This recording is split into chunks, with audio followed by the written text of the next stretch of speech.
This video is undoubtedly going to upset some people that would normally agree with me. And to the people who would be upset and maybe, I'm not suggesting that you all are doing this, but maybe react viscerally to this, stop. Think about what I'm saying logically and then react. I'm gonna do a setup, then I'm gonna show you a video, and then we're gonna talk about the contents of the video. First, the setup. Let's say you and I are pencil manufacturers. You make a pencil, I make pencils. They're both quality pencils. They both write it almost identically. They both have erasers. There are a few differences. This one has a brown outer layer. This one has a yellow outer layer. This one has a green eraser holder. This one has a silver eraser holder. But they're both quality pencils that do exactly what you need them to do. They both write. But for whatever reason, my pencil sells a lot more than your pencil. Let's just say, for the sake of argument's sake, you sell 100,000 pencils a year, but I sell 100 million pencils a year.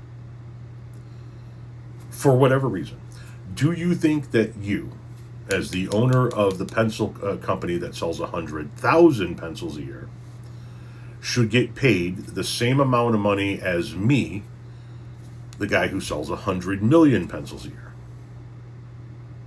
No, you wouldn't think that. You would say that if you sold 100 million pencils a year, you're obviously going to make more money and therefore generate more revenue and therefore make more money for yourself than the person who sells 100,000. The person who sells 100,000 might be doing okay, might be doing decently. But the person who sells 100 million pencils is going to be doing a lot better because there is more demand for this pencil than there is for this pencil. For whatever reason, more people want this pencil than this pencil. That's logical, right? That makes sense. At least I hope it would make sense. Let me show you this video. The average salary for a woman in the PWHL, which is the Professional Women's Hockey League, is $58,000 a year. The average salary of a man in the NHL is $3.5 million a year. The highest paid woman in the PWHL is paid $100,000 in a year, and the highest paid man in the NHL makes $17 million in a year. I know there are several reasons for this pay gap. For starters, the NHL has been around for over 100 years, while the PWHL is just in their third season. And I also know that there's just more demand for male sports right now. So that's why I'm making this video. If you care about the gender pay gap, if you care about where your money goes, making sure that you are supporting women's sports just as much as male sports is a great place to start. And you usually get better tickets for your money too. Like, you do. To sit front row at an NHL game is going to be like $500, if not more. And you can sit front row at a PWHL game for about $100. So for me, my money goes a lot further and I have a way better experience. But I'm also just focused on supporting women's sports in general anyway. Now, she is not saying this is unfair. A woman's hockey player should get paid as much as a men's hockey player. But a lot of video, I found her video because of other videos that were made of her video. A handful, more than a handful of which were of people saying that it is unfair that a male player in the National Hockey League makes that much more than a woman playing in the Women's Professional Hockey League. But it's not unfair. It's just not. Just like before the rise of the current crop of WNBA stars, Caitlin Clark and Reese and all of those folks, the women were getting paid a lot less in the WNBA than the men in the NBA. With the onset of these new superstars coming out of college and more demand, the salaries have gone up. But I just want to show the folks who would make a video about this and say it's unfair something. Yes, the Women's Professional Hockey League is in its infancy. It launched in 2024, but it is said that they're bringing in $5 million a year, a season, in revenue. $5 million a year in total revenue for the whole league. For the 2025-2026 season, you're looking at 6.8, maybe $7 billion for the NHL. That's why the men get paid more. Now, that is not to say that there is not still a patriarchal problem in the general workplace where if you are a mechanical engineer, and you have as much, if not more, experience. You are a woman mechanical engineer who has as good, or if not better, education than your male counterpart, as much, if not more, experience than your male counterpart, and as much, if not more, success in your field than your male counterpart, then you should make as much, if not more, than your male counterpart. Period. I agree that that problem still exists.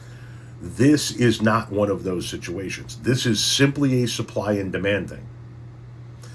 And the content creator is 100% correct.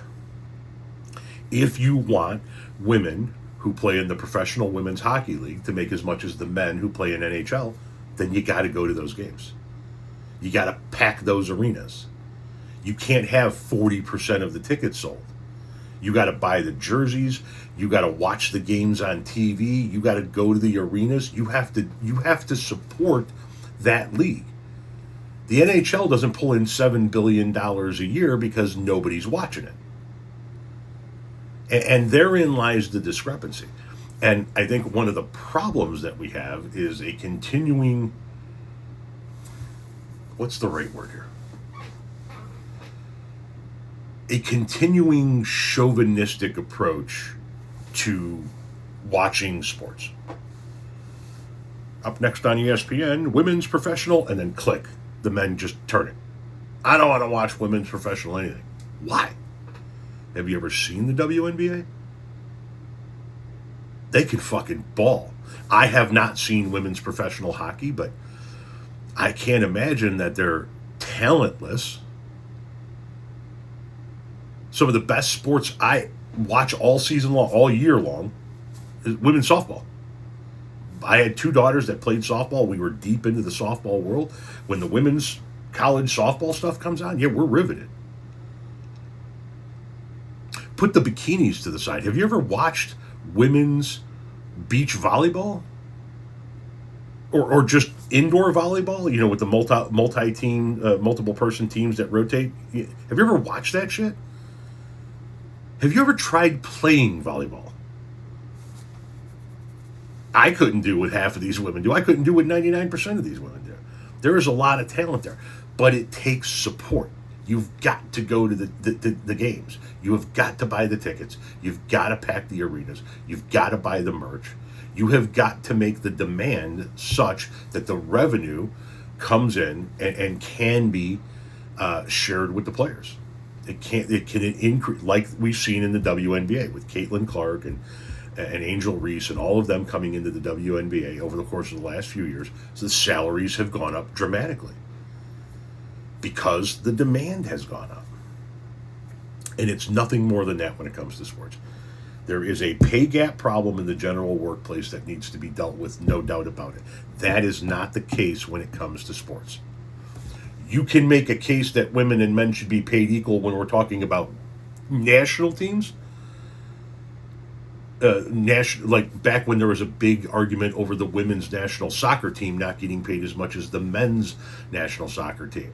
And we're going to send these women off to go compete in the Olympics or in World Cup events, then they should get paid the same as the men because they're national, they're representing the country. There's an argument that could be made there.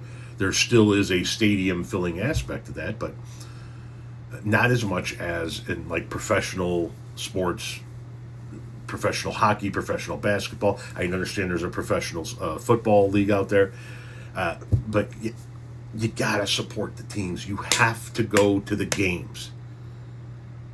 If you're constantly watching women's sporting events underneath a 40% sellout crowd, you're never going to go anywhere. You're never going to make that kind of money.